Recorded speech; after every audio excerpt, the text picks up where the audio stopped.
So Choi Young-min is Assistant Professor of East Asian Languages and Cultures at University of Southern California. And as you know, USC is one of the big educational institutions in terms of cinema studies in the United States. After finishing her education doctoral program at UC Berkeley, she was Korea Foundation postdoctoral fellow at University of Illinois Urbana-Champaign in the year 2008 and 9. And her research, her interest topics include Korean film and culture, contemporary East Asian visual culture, Trans-Asian cinema, and tourism and cultural studies.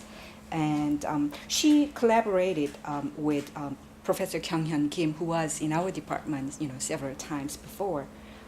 A couple years ago, she co-edited a book entitled "The Korean Popular Culture Reader" from Duke University Press, and I've been using this book, myself, and it's really useful anthology. And she has several book chapters. And one of the key terminology of her research these days is affective experience in cinema. And it was really pleasant surprise for me to find out that we share, our research interests. She's also very much interested in diaspora studies and post-memory, which I recently found out that she also did post-memory DMZ in South Korean cinema several years ago. So she can be one of the scholars that I can be really inspired by, and I'm sure her talk today will be also very interested in, and very useful to many of you who are, currently doing a lot of study in Hallyu cinema and tourist imagination. So here's Professor Young-min Choi. Thank you so much for the introduction. I commend all of you for your dedication to taking a summer class while everybody else is on holiday, and to kind of give you some respite from the hard work that you're doing.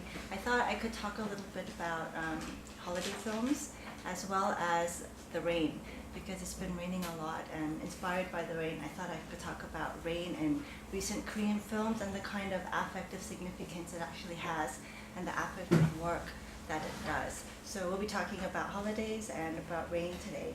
And I'm actually going to be speaking from an excerpt from my forthcoming book, which is called Tourist Distractions.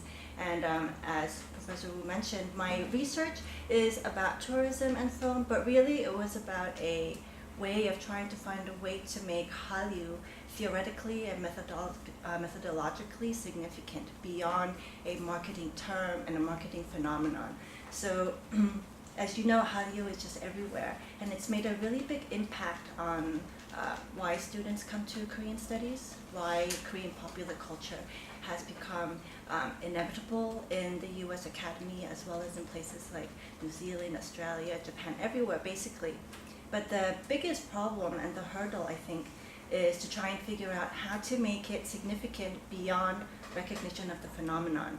And one way of approaching this problem is to try and ask ourselves, so what is the characteristic? What specifically is characteristic of the Hallyu phenomena that manifests itself on a textual level? So in the texts that are circulating. So what are the characteristics we can identify? What is the work they do? And so on. So my project is, the broader project of my book has been to identify those characteristics and to try and give it meaning and an applicability beyond mere description of the Hallyu phenomenon. And I don't know if all of you were there during the workshop, but one of the problems that many of the speakers identified was that Korean cinema and Hallyu seem to be developing parallel, but not necessarily together. And one area where that it actually overlaps is between the period 1998 to around 2002, where you have a lot of collaborations between Korea and Japan, Korea and China, Korea and Hong Kong, and then it begins to grow from Korea, Japan, and China to Korea, Taiwan, Hong Kong collaborations.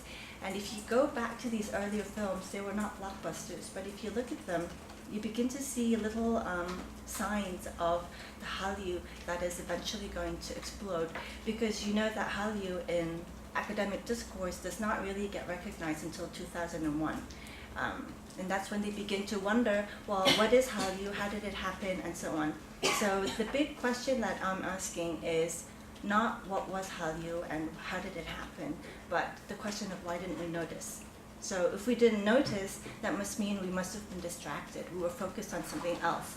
So that's kind of the premise of my work, and I try to articulate what I call a Hallyu cinema. And a Hallyu cinema is not necessarily cinema that's just absorbed and subsumed by the whole Hallyu phenomenon, but I'm trying to categorize a specific Hallyu cinema between a specific period that's very self-reflexive. It's self-reflexive about what Hallyu is, what Hallyu might be, and the kind of problems that Hallyu has. And this is a clip from a film called Romantic Island. I don't know how many of you have seen the film, but it's a very fluffy film. You know, it doesn't seem like anything significant, but this is the end of the film Romantic Holiday. It was released in 2008 by the director Kang Cho-ru, and it's about a singer played by Eugene from SES and I think Kim Min-gi, and she's fed up with her K-pop career, so she goes to Boracay, and there she falls in love with someone and so on, and eventually she returns to Korea to be able to sing much more affectively. And there are 2 points about this film that's actually very interesting. One is that even though she quits being a singer when she goes to Boracay and then resumes when she comes back, actually her labor of becoming an optimal Hallyu commodity is maximized in Boracay, because there she falls in love and she understands how to put emotion into her performance. So her affective labor actually begins on holiday, and her affective optimization is fulfilled when she returns. The second are these holiday images. And in the beginning you saw here, you see, I'm sure you all recognize where this was shot, but you can see on these billboards the holiday images that they took in Boracay that are integrated into the entire urban topography. It's absorbed into the fabric of the everyday and the fabric of Seoul. And if you begin to look at this ending, like here you see it broadcast, and as it assumes you see the romantic photographs that end the film, and also a shot of the K-pop singer and her now boyfriend framing the picture with their hands. So we see this projection, a progression of kind from mere images to these images becoming a vehicle. They become a medium and a conduit towards a very haptic kind of image. There's a desire to touch. So if you look on television, they have these commercials about touch, where they reach out their hand to you, as you can see over here. There's a desire for touch and a hapticality that begins to emerge in these Hallyu texts. So the premise of a lot of my work has been that these holiday images, these tourist images that we see, are actually they give representation to the Hallyu commodity. The tourist comes to embody the Hallyu commodity. We know that Hallyu products circulate. They go to the Philippines, they go to Tahiti, they go everywhere and return to Korea. It feeds on it.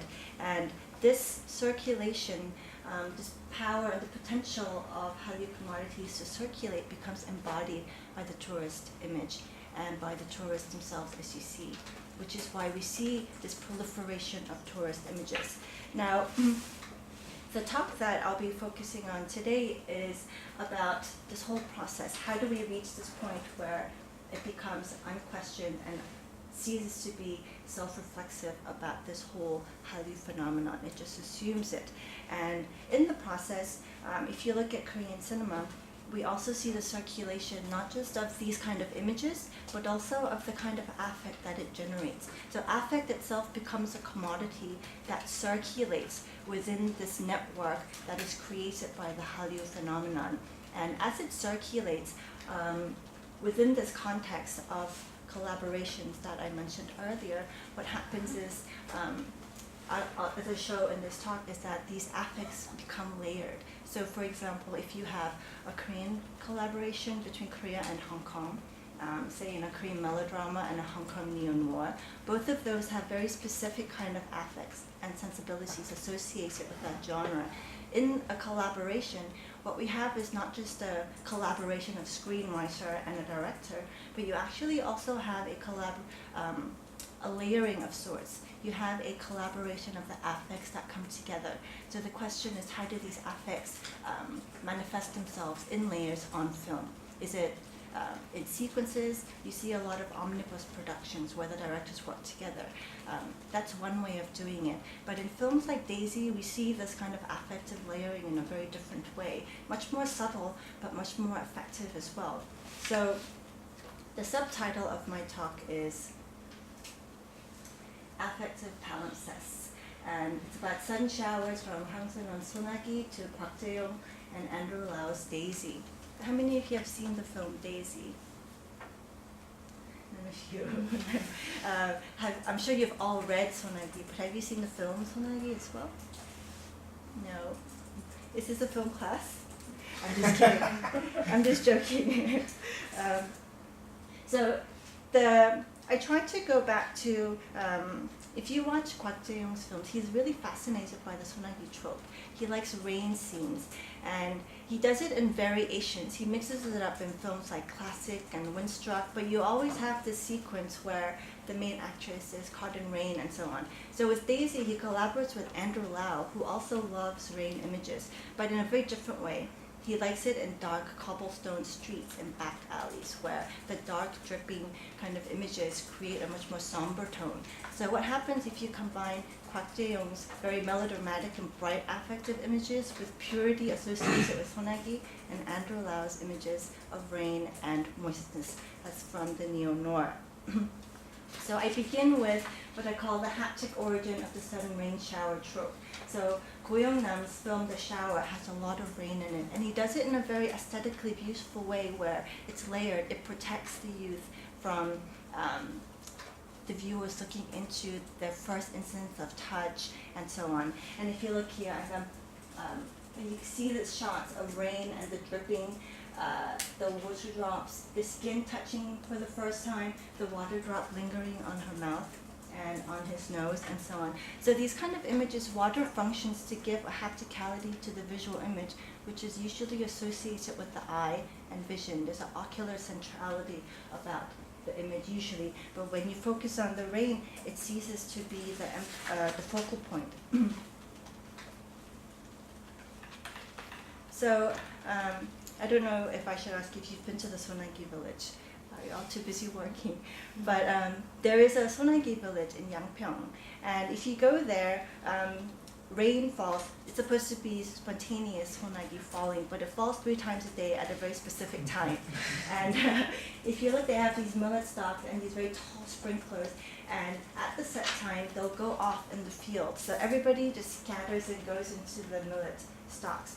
And it's supposed to recreate this the Sonagi that's central to Hang Sun-won's 1952 coming-of-age story, and then later on in Go Young-nam's 1978 film adaptation. And as you know, it's about a boy and a girl who spend a day together, and then they get caught by a sudden rain shower, and they have the opportunity to get really close and very intimate, but she gets sick and then she dies. So referencing one of their more intimate moments, these tall millet stalks lean against each other around the perimeter of the field, and the visitors can all run for shelter under the sheaves. So the manufactured scene creates a very specific kind of rain. It's not just any rain, but it's a specific kind of rain that speaks to the often deep-rooted affective association between the sudden showers and a nostalgic intimacy evoked in the original tale. In contrast to the more negative affective states that pervaded post-war Korean discourse in the latter half of the 20th century, the affective quality of innocent pureness, so we're talking about sunsu here, and association to rain and rain images, embodied by Hwang's rain, persevered through the tumultuous decades following the Korean War. The sudden showers become an important trope in post-war South Korean culture, linked to a universal affect that was internalized as personal feelings, one that reappears in various forms and contexts from 1952 to 1978 and through to the present. 2.5 decades after the original short story, Ko's erotic treatment of the material actually intensified rather than sullied the innocence of the love sprouting between the boy and girl in the rain, revealing a certain element of affective refusal inherent in the qualities of Sunsu. That insistence on innocence is hardly surprising, since the ideal of pure literature with which Hwang Sun-won was aligned lay consciously outside the bleak reality of a Korea occupied by the U.S. military. Post-liberation notions of pure literature upheld the earlier convictions of artistic independence and aesthetic autonomy, with an emphasis on purity and a distinctive Koreanness. However, as before, this apolitical tendency and ethno-national particularity also lay claim to humanism and universalism in its attempt to give form to a new aesthetics of global humanism, bringing together East and West. So this kind of affective emphasis that we see increasing with Hallyu has actually been associated with globalism and humanism since the post-war period. It goes way back decades. In other words, for writers of pure literature like Hwang Sun-won and Kim Dong-mi, assertions of a truly global modern literary spirit and emotional particularity always set in motion the possibility of a universalist global affectivity. So this kind of hints at the question of, well, what is the purpose of this kind of affectivity that these Hallyu cinema texts are hoping for? And it's a global affectivity in place of language. They're hoping for visually creating a community around affect that's much more universally accessible. So like a fable, the vein of the story instead conjured up glimmers of ahistorical pastoral times. The evasiveness of Sun Tzu that simultaneously gives it its force, a paradox specifically associated here with the sudden downpour of rain that entails the denunciation of reality and by extension corporeality. Like the Sonagi village itself, the pervasive reproduction of Hwang Sonagi trope between 1978 and today in films, television dramas, theater, musicals, animations, and theme park alike all continuously attempt to distill a pure essence that paradoxically remains elusive.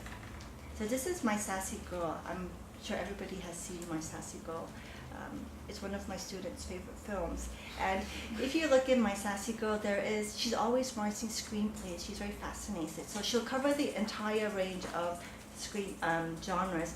And this is the one for melodrama. She, for various reasons, rejects melodrama in favor of action. But this is one in which she rewrites the Sonagi trope. And I'd like for you to pay attention to the ending. She rewrites the ending, which I think is very indicative of this particular time.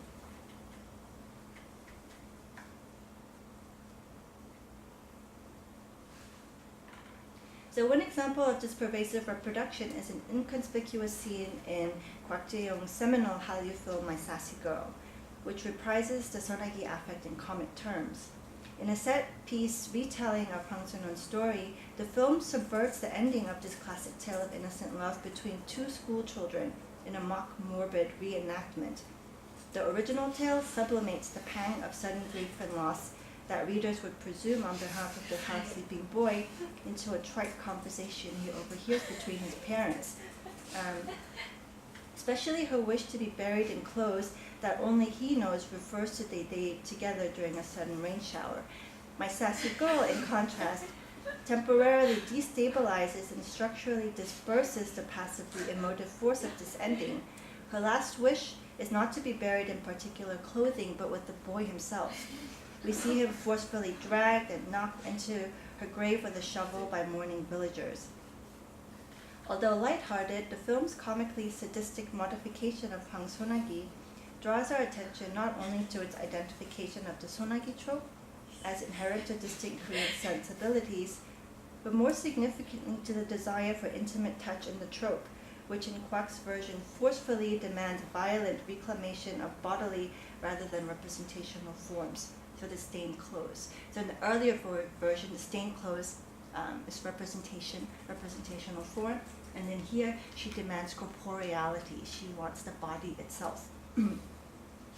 Kwak does draw the film's affective energies from the Sonagi trope, gesturing to the historical within a structure of layered genres, but only insofar as the tale offers a means for the film to proclaim its desire for material presence, one that is divested of the affect imbued in disdained clothes. In so doing, Kwak disaggregates material form from its historical emotional content. The Sonagi affect is cited without being felt, experienced as a kind of presence without intimacy. Kwak's empty materiality thus starkly contrasts the emotive quality of Hwang Sun-won's reign and the version of materiality captured in Ko's 1978 filmic adaptation, which uses physical contact to signal emotional identification. So in Ko Young-nam's film, torrents of rain simultaneously obstruct our view while activating the vicarious feeling of cold rain prickling the boy and girl's flesh. Here, the moist warmth of the boy's mouth sucking blood from her scraped knee stands in contrast to the prickly droplets of cold rain on their skin, producing a sensorium in which the haptic and the affective overlap.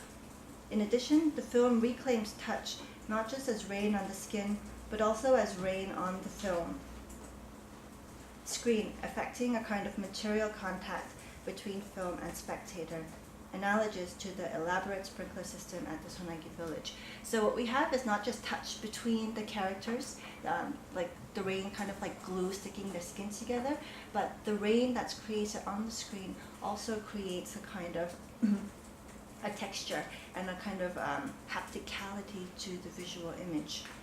Material contact between us as viewer and the screen image as well.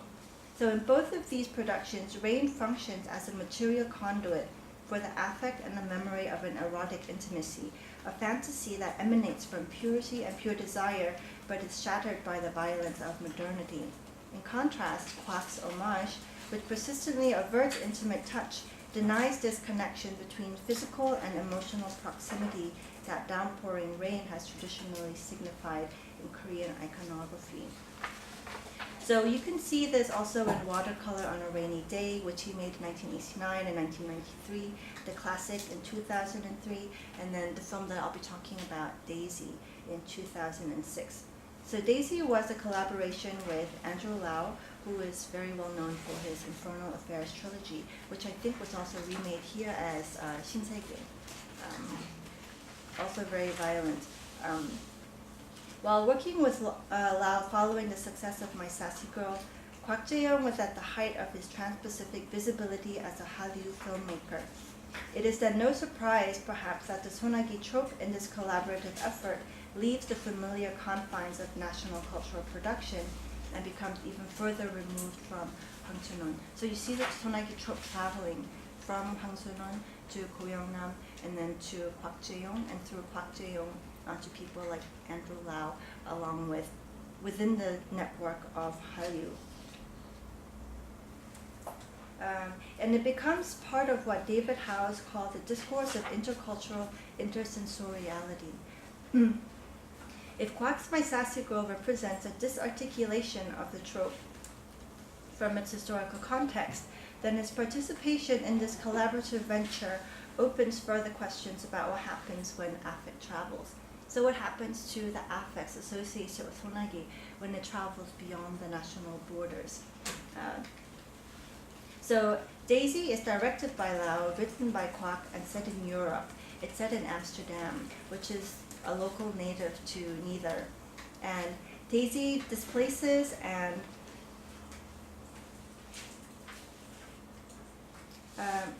reincarnates the Sonagi trope in a new transnational context.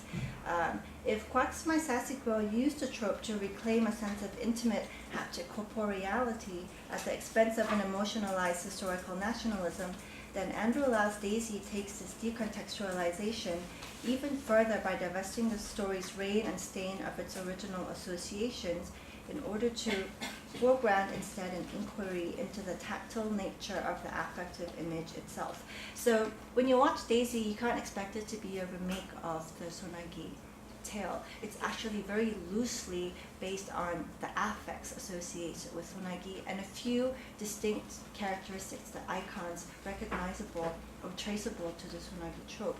So the claim here is not that they're the same, but the idea that the Sonagi trope is traveling along with directors and producers associated with the Hallyu phenomenon. So what is the meaning of a historically Korean trope as it travels from Korea to Hong Kong to Europe? What is the work that it does? So it's set in the Netherlands, specifically Amsterdam and Haarlem, the world capital of tulip bulbs. And Daisy demonstrates Kwak and Lau's shared sense of spatiality along with their penchant for water-centric aesthetics. But it also foregrounds their different genre interests and characteristic styles of expression. It is clear that Lau's preferences as director take privilege. So when you watch it, you can't really say that Kwak Jae-yong had the upper hand. It's distinctly an Andrew Lau film. First of all, the weather of the location itself is waterbound Amsterdam, namely the endless, mostly nocturnal drizzle, in contrast to South Korea's more evenly spread rainfall. And it would seem to appeal to Lau's Hong Kong neo-noir sensibilities. Second, the plot is typical of Lau's infernal affairs films. Daisy similarly features the rivalry between a mobster and a cop, blending the triad genre with stylistic and thematic elements associated with the Hong Kong New Wave. What is typical of Lau is atypical of Kwak, who prefers and indeed helped to define the themes and visual aesthetics of Korean Wave romantic comedies, as evidenced in My Sassy Girl and the subsequent Windstruck. So Daisy uses the Sonagi trope to layer aesthetically, affectively, and sensorially the various cultural sensibilities at play in this self-consciously transnational film. The film manifests what I call affective palimpsests. So instead of representational layering, I'm talking about affective layering of an intersensoriality. Palimpsests are traditionally associated with writing in which faint traces of the past remain in the present. By affective palimpsests, then, I refer both to the layering of various aesthetic styles that have to do with the expression of sensuality, which retain traces in spite of the overwriting, and also to the layering of different cultural sensibilities and national histories that are synthesized in joint productions and disarticulated from the original context. In Daisy, the reign of the Sonagi trope, brought to the film through Kwak Jae-yong's participation, functions not as a symbol that imports meaning from one context to another, but as a formal vehicle, a kind of nexus that allows for the layering of multiple traditions and complex histories. Reign in this context allows for the preservation of affective traces, rendering visible the extant stains that constitute the remains of the past, but at the cost of other erasures. Reign that signifies a certain historical desire for materiality that emerges paradoxically when the traditional mechanisms of historical preservation, like national emotive tropes, dissipate. Although directed by a director from Hong Kong, the film represents a full commitment to the logics of regional commerce and transnational production that characterizes Hallyu cinema. Daisy's affective palimpsests are thus symptomatic of the interregional collaborations that made the film possible, and of the larger Asianization pressures that inform these collaborations. Daisy imagines a shared discursive sensibility that produces a sense of transnational collectivity that both appropriates from and subsumes older nationalist constructs. So as you know, this whole discourse of Asianization and an Asian sensibility, it was really bombarded with criticism.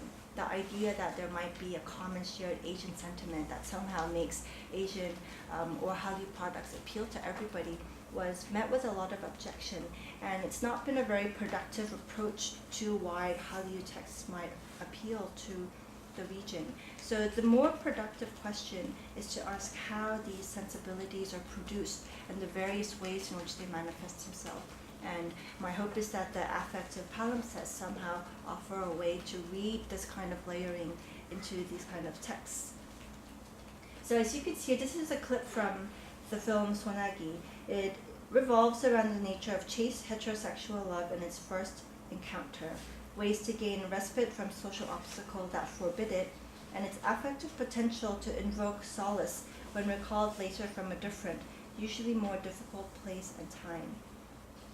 Almost all of the adaptations across the next half-century draw on several water elements that collectively constitute a particular Sonagi sensibility. The sudden rain shower insulates the protagonist from the larger society and its strictures, such as class division, educational pressure, and repercussions of criminal activity.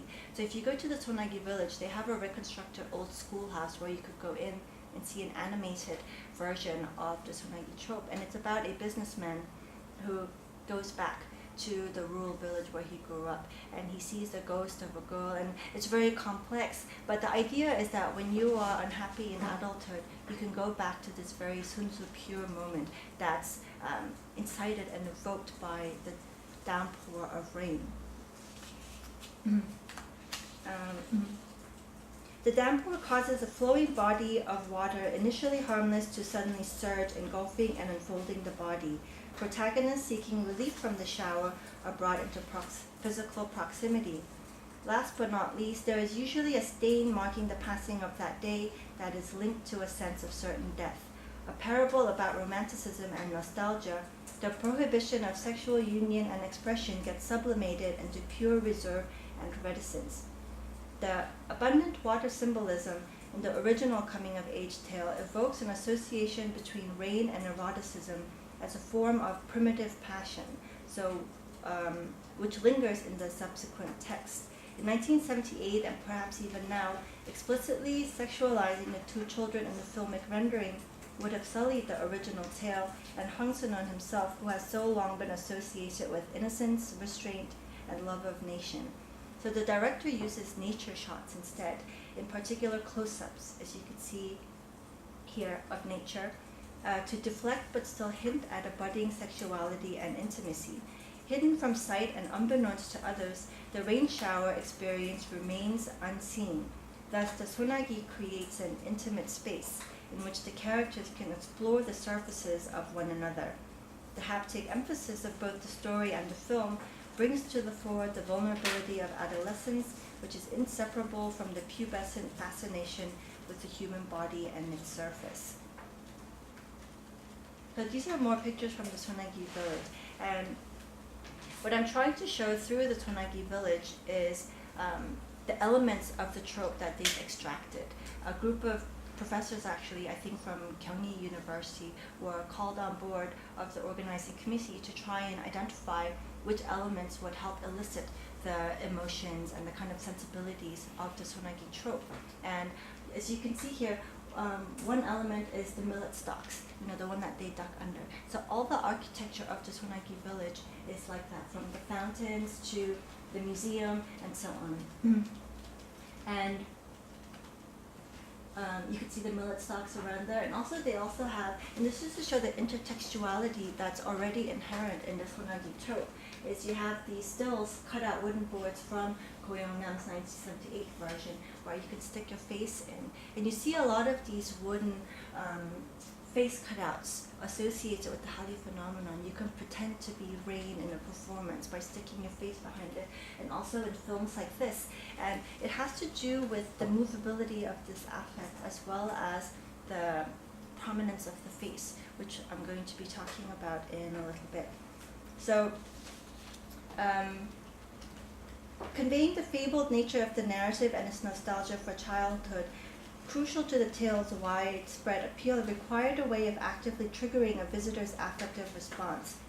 Hwang's literary style, however, lent itself to a solution surprisingly well. His clear and concise writing frequently employs a repetitive pattern in which a physical description of a scene is immediately followed by a description of a character's emotional reaction to the scene. Uncannily, it was corresponding to the structure of a theme park.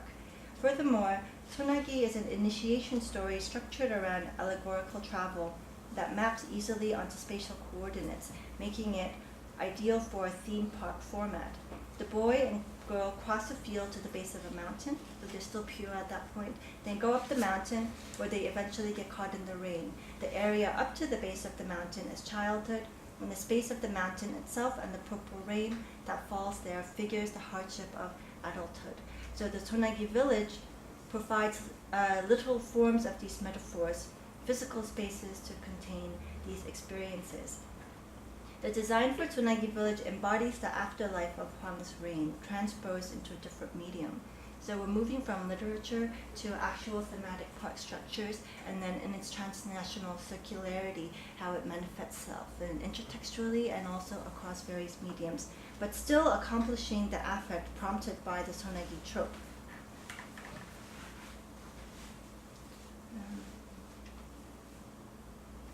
In this respect, Sonagi Village is not unlike Lao's Daisy, which also uses the Sonagi trope in relation to both film and painting in order to draw at the trope's affect. In Huang's tale, the boy first sees the girl playing by the stream in the countryside.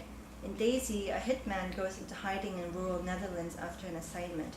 There, he sees a young woman on her way to paint a field of daisies, falling into a stream while crossing a log. In lieu of Huang's stepping stones, there was a fallen log, and whereas the boy in Huang's story carries her on his back, the hitman secretly builds a bridge for her safe crossing. In both versions, stains on the clothing remain as a result of that watery exchange. The stain on the girl's blouse that is transferred from the boy's body as they cross the river in water in Sonagi, and an oil painting of the stream in Daisy that she leaves as a gesture of thanks on the bridge. So she, as thank you for building that bridge, leaves that painting on the bridge, and it plays a very central role throughout the narrative. And eventually, she gets shot, and her blood splatters onto the painting. So it's very similar, as you can see. The stain is right there above her left breast. It's very faint. So both leave material residue as a memory token that is later associated with precise moments of death.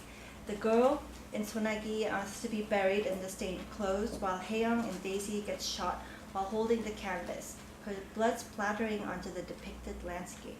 Now the critical difference, however, between the tour site and Daisy is in how the village's structuring of the Sonagi narrative preserves the essence of the Sonagi trope and Huang's authorship, even while acknowledging the intertextual associations that have accumulated over the years. In its transnational appropriation by Andrew Lau, the Sonagi trope becomes severed from Huang and is more clearly in keeping with Kwak's already denatured appropriation. In terms of interregional cinema collaboration, the circulation of the Sonagi trope across genres and interpretive communities implies the same invocation of intimate space and hapticality that we witnessed in the more nationalist context. But the fate of Korean rain on foreign soil becomes an open question. So now, if we shift our attention onto Amsterdam, where they decided to set Daisy, then we also see an emphasis on rain there. And this is a clip from Joris Ivan's 1929 iconic short documentary. And it was very experimental. It was filmed in Amsterdam, but it was a modernist exercise in film technique.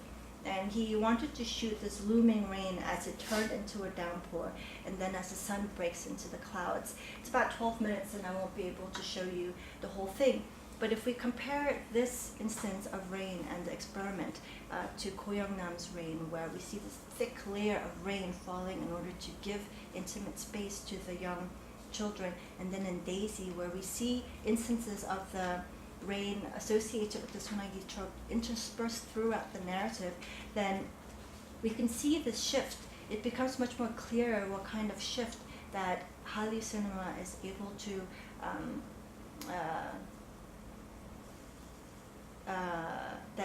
to assert a very distinct kind of use of the rain that's different from the way it has been done, for example, in films like Rain and other examples of rain, like The Notebook, like other Hollywood films.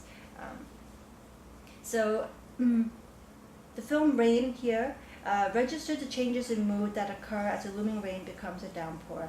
Although it purported to represent a day in the life of a rain shower, the film was actually filmed over 4 months. So even though it's 12 months on film, it's 12 minutes, it's actually shot over 4 months. Along with The Bridge, it established Ivans as an important avant-garde filmmaker. And writing of Rain, Bela Belaz explains that, and that's what I have over here. This Rain documentary has been studied a lot in studies of rain on film, just because of the interesting element that the study of rain gives to the texturality of the screen. Balaz This is quoting from Bella Balaz. Ivans watches and significantly captures how it looks when the first drops begin to fall, and the surface of the pond seems to shiver with goose flesh when a lone drop struggles to find a path down a window pane, when the life of the town is reflected in the wet asphalt, how it looks. We have 1,000 impressions, not an object, but only these impressions have meaning in our eyes. The object, the rain itself, holds no interest for us. What such images aim to show is not a state of affairs, but a particular optical impression. In short, an image. The image itself is the reality that we experience, and there is nothing behind it, no concrete objective reality beyond the image. So the emphasis, as you can see, by Balaz and also around the film Rain, is the visual element is about how it looks. It's not about what's behind the image itself. It's about this optical impression.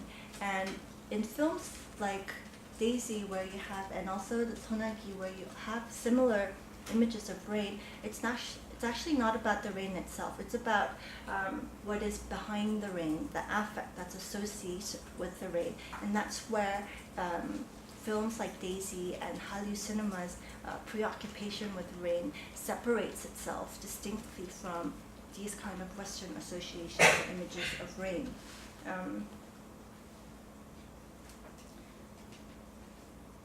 The purely formal, self-referential image itself of the rain is primary in Ivan's film, in contrast to Daisy, in which the rain is important for the possibility of multivalent transhistorical form. Thus, although it holds true for Daisy, as with Ivan's film, that no sense of time or space holds the impressions left by rain, after all, the post-war context of the Sonagi trope and the Hong Kong post-1997 sort of handover of Hong Kong back to China and in British rule, neo-noir sensibilities are drastically displaced here onto Amsterdam.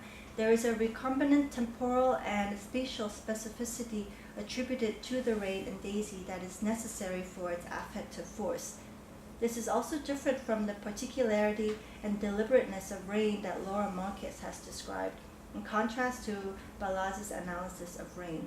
So Laura Marcus looks at rain in images of Brussels, and rain for Marcus retains the sense of consisting of visual impressions and maintains ocular centrality. Marcus draws our attention to the particular situatedness of rain in contrast to Balaz as, quote, one particular rain which fell somewhere, sometime. It drips with deliberation from the Brussels metropole's awning, but there is also a sense that this is a world composed entirely of visual impression, and that the optical effects of the rain in the Brussels city square and the images that might be projected on the Berlin city screen are indeed one and the same, a feast for the eye. So again, we see the emphasis on the eye and the ocular around rain images. The rain in Daisy consists of affective impressions in a repetitive framework that betray a preoccupation with preserving Sun Tzu, that notion of pureness that here only exists in a time that is always already past. Sun Tzu suggests the purity and innocence of a relatively pre-social moment in life, typically identified at the cusp of adolescence, a time felt to be most palpable just before its loss. That moment in life becomes appropriable by different contexts, precisely because its own palpability is inseparable from its disappearance. Yet in the sense that the film repeatedly returns to a specific rain and singular event bound by numerical repetition within a temporally ambiguous structure that gets initiated by Hayoung's admission of purity, time operates in a Deleuzian interrelationality of different times. So in his gloss of Deleuze, James Williams suggests that temporalities are multiply co-implicated in terms that resonate with my notion of affective palimpsest. And this is, quote, the past and the future are not simply realms we might be able to visit. They are processes fully implicated in our present ones. They are not only present as mediated in imagination and memory, but directly in all present processes. For Deleuze, past, present, and future are not separate parts of time. Instead, they alternately treat each other as dimensions, where to be a dimension means to be a subsequent process. So for Deleuze, affective actors attempt to be worthy of the past, but because of an inevitable tension between the contingency of singular events in relationship to the pure past, the individual actor engages the pure past as if a time traveler. On one hand, he is incapable of mastering this engulfing past, but on the other hand, he cannot help but to alter this past because it is always already implicated in the singular passing present. The Deleuzian model also helps to figure the palimpsestic nature of pure Sun Tzu time, which, like the Deleuzian pure past, cannot be captured by subsequent enactments, but is nevertheless changed by new upstart time travelers. So the director's cut version of Daisy is framed by a pair of nearly identical scenes. There were actually two versions. There was a Korean theatrical release and a Hong Kong and release for the rest of the world. And the director's cut version actually repeats the same scene twice. It's a rain scene where she runs for shelter from the rain in the beginning and at the end. And after the film, it becomes unclear which is actually the beginning of the film, because in the beginning of the film, it sounds like she is projecting and telling us what happened, whereas at the end, it seems like it might actually be the beginning. So there is this intentional atemporality to the film structure. In between these frames, the film consists of three interwoven narratives told from the perspective of three different characters. First by Hae-young, then the Interpol officer Jong-woo, then the hitman Park-e. Each segment begins self-reflexively establishing time and perspective, then flashes back to the person's memory of how they met the other two characters. The final shelter from the rain scene, in which Hae-young speaks of her hopes of experiencing first love, repeats the opening rain scene that comes after the opening credits. While the narrative here seems initially forward-looking in terms of her aspirations for love, it is ambiguously rendered backward-looking in that her story shifts from one of relating an encounter, an event that has already happened. The play of time in the film here resonates with Todd McGowan's notion of an atemporal cinematic mode, in which filmic technique disrupts linear experiences of chronological time in order to, quote, introduce spectators to an alternative way of experiencing existence in time, or more exactly, a way of experiencing existence outside of our usual conception of time. Time in these films doesn't bring about a different future, but instead an incessant repetition. An atemporal logic seems to surround these shelter scenes. But the point of atemporality in the film is not just to add complexity. Time compulsively repeats, but repeats with a difference, such that the various layers of the rain trope within the film doubles the larger acts of appropriation in which the film engages with respect to the history of the Sonagi trope. The complex layering of scenes extends even further to a layering of genre. Amid the relationships between different strands of a repetitious plot, elements of the Sonagi trope and its melodramatic fixation on first love exist alongside aspects of Lau's brand of Hong Kong neo-noir aesthetics. And those styles foment within atemporal frames that return us to already visited sites and already seen scenes. The fixity of rain as a sign in the affect of palimpsest I have been describing reorients the relationship of the past of a nationalist Korean trope into the present of transnational co-production. If Andrew Lau's task is to rewrite a decades-old aesthetic that he obtains through Kwak Jae-young, then we see this translation in the film as an act of repeated re-scripting. In Ko's 1978 film, rain acts like a thick monochromatic shield, an undifferentiated and expansive mass from which shelter is a space of respite made possible by enclosure.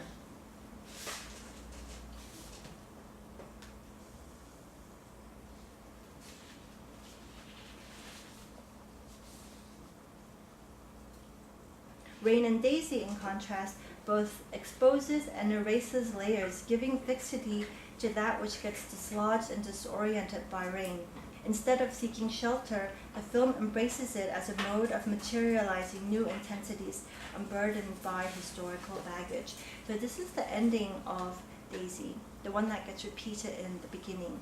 And as you can see, it's black and white. And what happens is with this downpour, we see the dripping of the water onto her palette, and it begins to give color as it flows into the gutter and so on.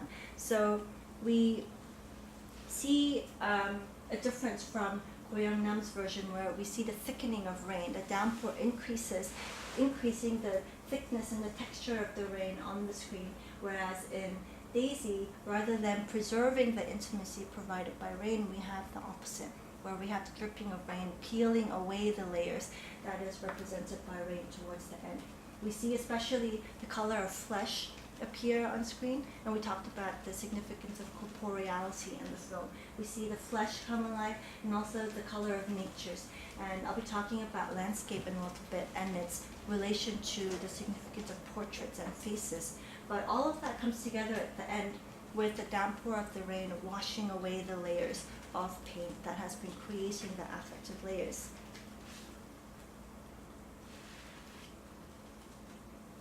So Hae-young in Daisy is a portrait painter.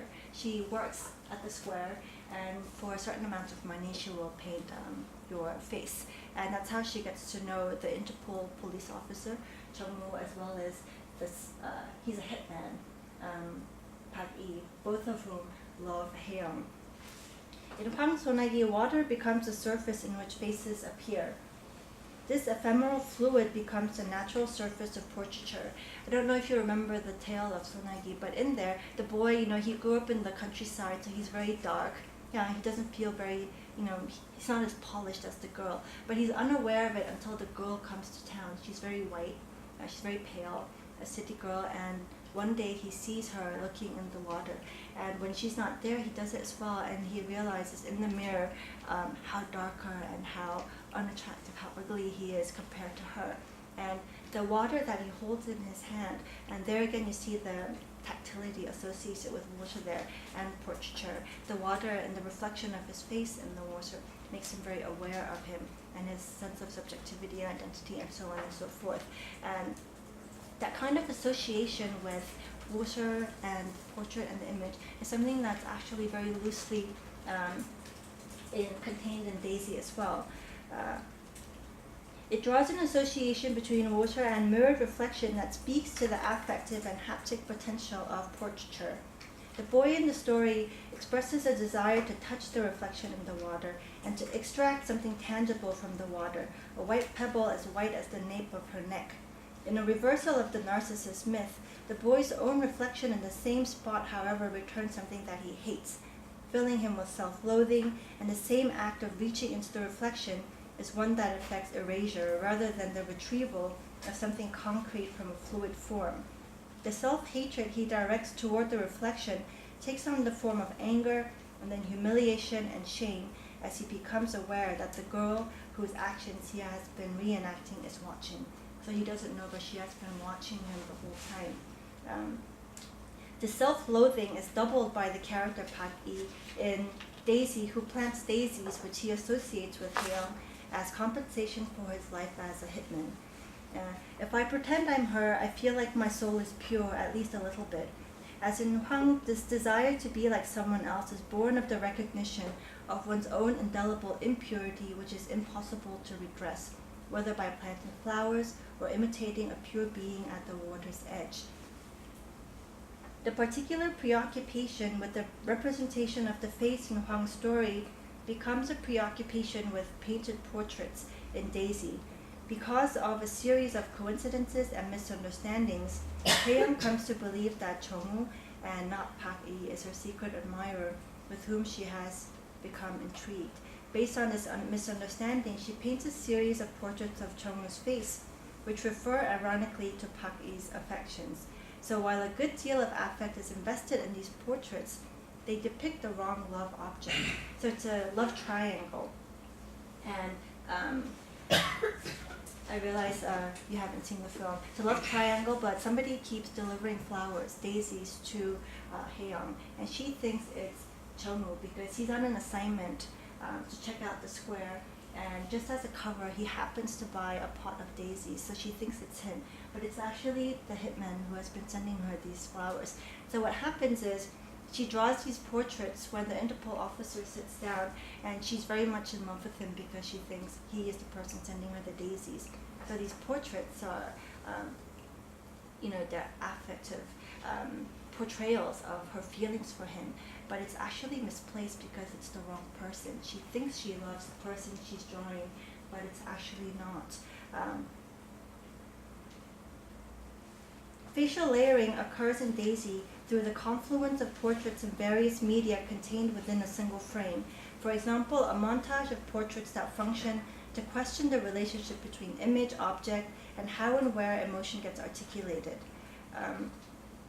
Hae-young worked as a street portraitist in Harlem's Grote Market under the gaze of a statue of Frans Hals, the legendary 17th century Harlem painter who was inspired by Rubens and was famous for his use of the visible brushstroke.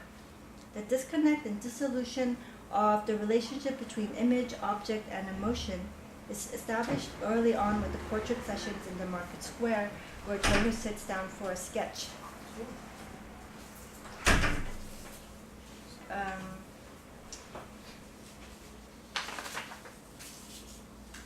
With the failure of language signaled by Hae-young's violent loss of speech, she gets shot and then she loses her ability to speak. The film resorts to landscapes as prime means of conveying emotions.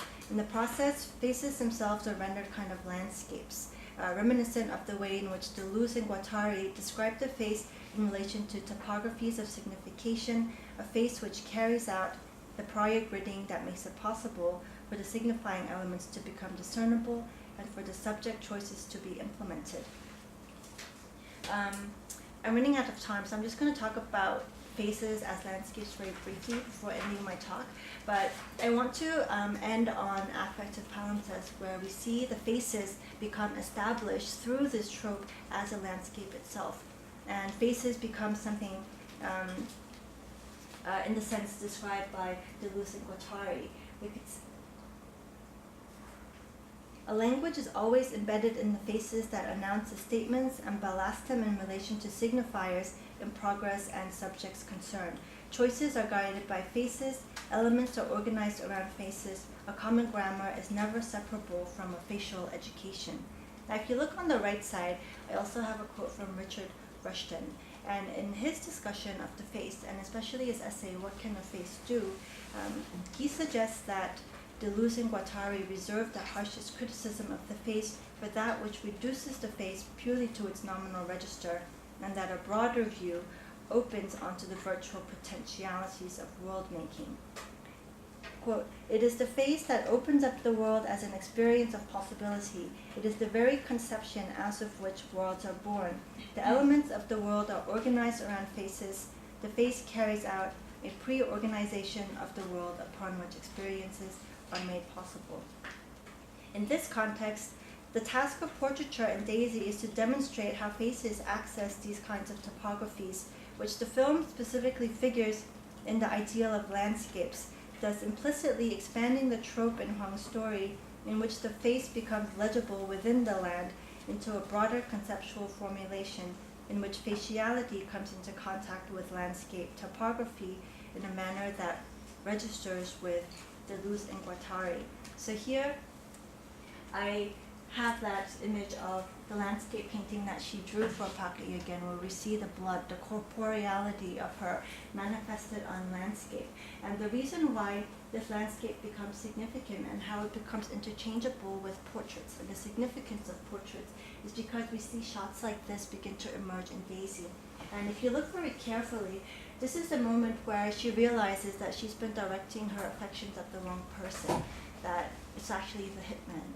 And at a very critical point in the narrative, and on the table he has left this painting and a letter explaining the situation to her, and she sees it, and in the shot of realization we see her face So throughout the film, her grandfather and various people have been taking pictures of her face as well. We see her portrait superimposed onto the landscape painting, onto another still life on the background. We see this layering, and then eventually we see various other kinds of layering as well. And in the film, we also see this shift between and move between mediums as this landscape painting, which later becomes associated with the face, and the kind of face as an affective topography moves in and out. And there again, you see the hands. That's Park E's hand holding up the painting in the field where it was painted. On the right, we see her hand holding up the painting. She knows he's watching from somewhere to shoot the Interpol officer, begging him to stop. And we see the color against the background, which is very gray, at her hand. And there we see this landscape shot where we see Park E looking at the landscape painting, but as if he were a figure in the painting himself. And then again, the shot of the corporeality of the landscape painting. So if you look at these shots, you see the shift, the connections being made between the initial Sonagi trope and how it's used to shift over to the significance of landscapes and the faces. And this becomes very significant in Hallyu because, as you know, the face becomes really significant in the whole Hallyu phenomenon. Plastic surgery, for instance, and also visibility. It's not so much language anymore, but the kind of affective range and potential of the face of like actors and so on. Close-up shots, you see a lot of them in dramas and films as well, as Hallyu texts become, as they begin to circulate and so on. And this is my last image that I want to show you, where we also have the neo-noir sensibilities that are characteristic of Andrew Lau. We see him shot and the bleeding off his head resonate with the shot up there, and then also at the end where the gray shot of them under the awning turns into color with the rainfall and so on. So that's a brief version of a chapter that I have in my forthcoming book, and that was my talk.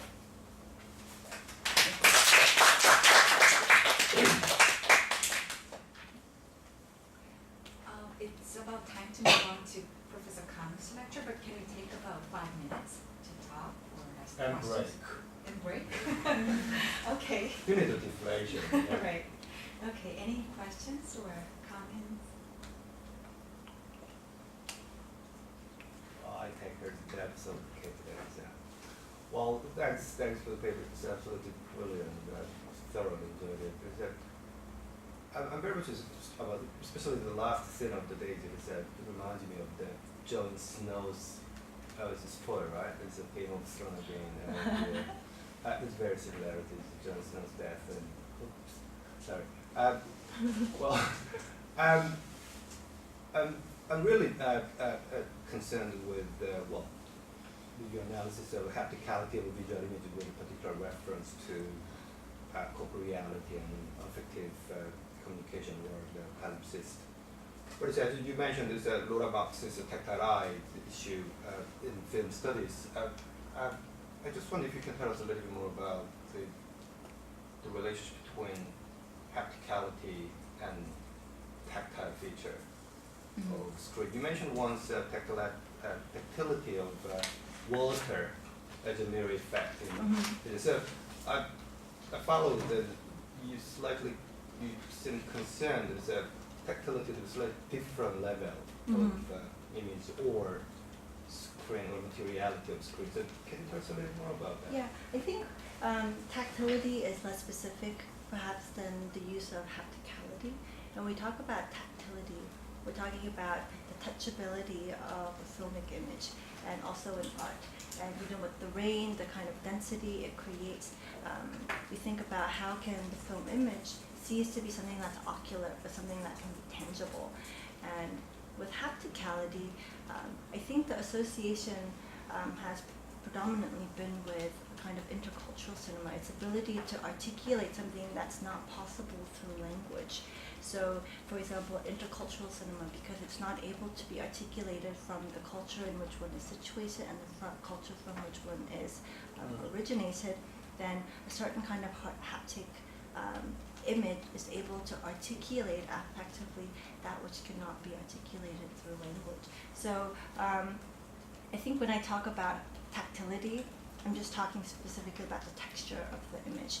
I try to the texturality of the image, and it was beyond the scope of this paper, which it's much longer than this. This is less than a half of the actual length of the paper. But if you look at a lot of Korean monochrome artists as well, I've been going to the museums, but there's been a lot of experimentation with the texture of art beyond the canvas. Like they've experimented by using various kinds of methods, like pushing mud or paint through the back, through the holes of, and also the water drop painter. You see a lot of experimentation with texturality as a way of accomplishing the universalism of affect that's able to be articulated through these kind of texturized, through tactility. But the hapticality, it's perhaps it wasn't so clear here, but when I talk about the haptic image, it's specifically in the way it's been used by, I think, Laura Marx, like you say, something that has to do with intercultural, because these films are intercultural. They're not, independent documentaries. It's not about the memory of my mother in Asari, before she passed away or like that, but they are intercultural in the sense that they're trying to navigate through intersensoriality and so on, the collaboration of various kinds of national cinemas and the kind of affects that have been rooted in specific national narratives and national iconography.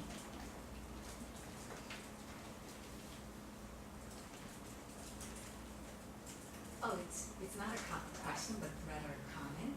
Recently, Korean government conducted research about which story was the most memorable story from Korean textbook from elementary years, and it turns out to be Hwang Sonagi. Everybody remembers that story from elementary years.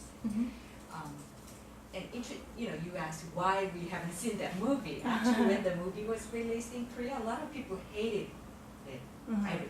I remember so clearly that some of my close friends said, we don't want to watch that film because we have different memories. It's in our imagination, the Sonagi story is much more poetic, more lyrical. So they didn't want to ruin that image of their own. So they didn't want to watch. Like a personal feeling they had from the story.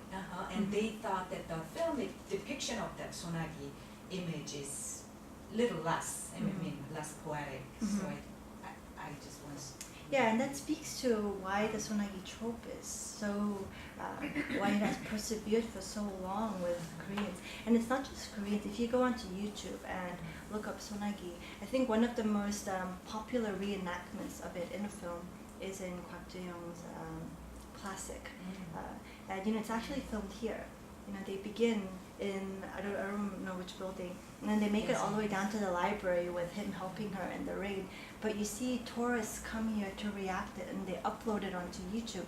So we see so many reenactments of the Sonagi trope, and we wonder, why is it so popular? What is it about it that perseveres?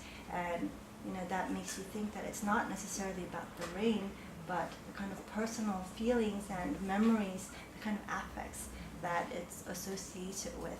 And when it travels, it's not really the rain or the story, it's the affect that's traveling.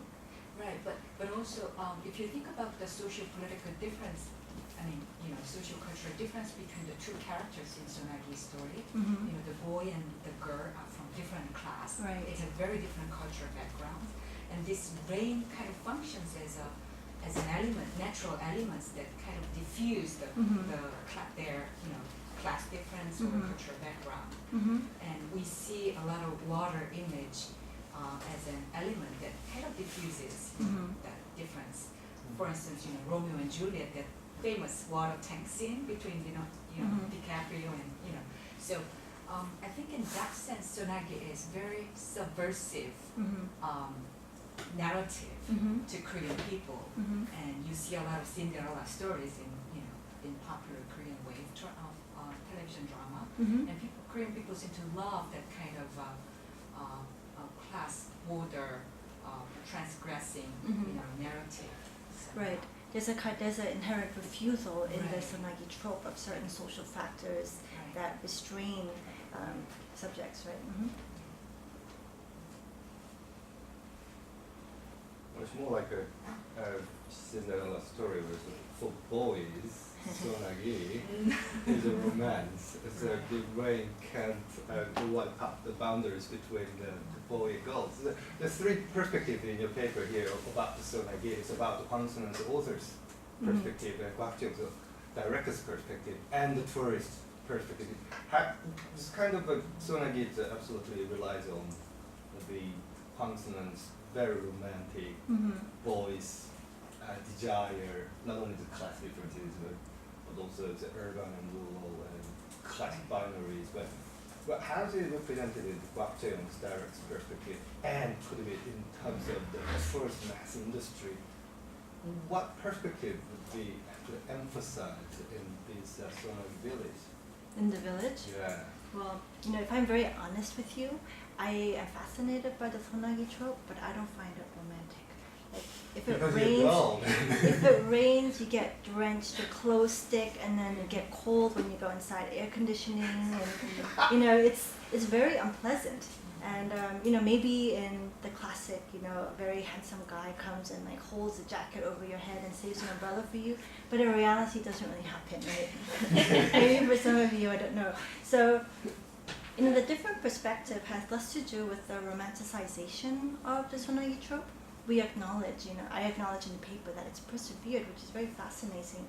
But like Kwak Cheong's like violent, like severing of the trope to embed it with a claim to corporeality that's not there before, dissatisfaction with the pure representationality of that stain, really spoke to me because, he's saying that it cannot be presumed to always be together. It's not one and the same. And that by reclaiming the corporeality, because it's frustrating to think that the element, the core essence of the sonagi trope is that you can never retrieve it. It's always already in the past. It's always elusive. But if you claim a corporeality, it's suggesting that you're no longer satisfied with that. You don't want Sun Tzu to be elusive. You want it to be tangible. You want it to be something corporeal that you can actually hold and claim. So, that, I thought was very interesting where he suddenly, and because he's, quintessential Hallyu filmmaker, that I thought was being translated over via Kwak Cheong into these other filmmakers who are trying to capitalize and work within the Hallyu network. I don't know if you have time for another question, but I'm really, and you may have answered this question because I came late, so I apologize, but I'm really taken by your idea of the affective palimpsest. And I'm wondering if there's anything you're saying about its particularity to Korean cinema. I mean, is there some reason why it's visible in these particular films, or what do you think? Well, in my book, I address films that are self-reflexive about Hallyu. And, with Hallyu, one significant element has been that the claim that it's because it's very Korean, which is why it's appealing to others. In addition to the universality, there's been a very ethno-national kind of claim about the success of Hallyu and its soft power. And the affective palimpsest is a way of complicating it and say it's not either this or that, but that there's actually a process. And if you look at the texts that result from the conditions of production, then you can see that it does it in various ways. And that palimpsest, when you have a collaboration, is not just, you don't just have somebody contributing the funds and somebody that just directs it and so on, but it's a much more deeper collaboration in which you see these affects. And the fundamental question, as a Korean cinema scholar, is what happens to these affects when they get dispersed and when the hold in the national imagination ceases to be as firm as it was before. When it circulates beyond its borders, what happens to these affects? Do they get dispersed? Do they lose their Koreanness, or do they morph into something different? And I think in Daisy, you can see that it doesn't necessarily disperse or dissolve altogether, but it gets layered with different other kinds of sensibilities. And if you're a Korean watching the film, or if you're somebody, Andrew Lau fan who likes Hong Kong noir, you see it, but they fuse into each other, kind of like the water and the liquid form. The affects kind of merge into each other as well, and they appear. There are always faint traces that are visible underneath the erasures that happen. We should move on to Right. Professor Kang's talk. You raised the bar to way higher levels. Well, Thank you so much. Shall we take quick, maybe 3 to 5 minute break?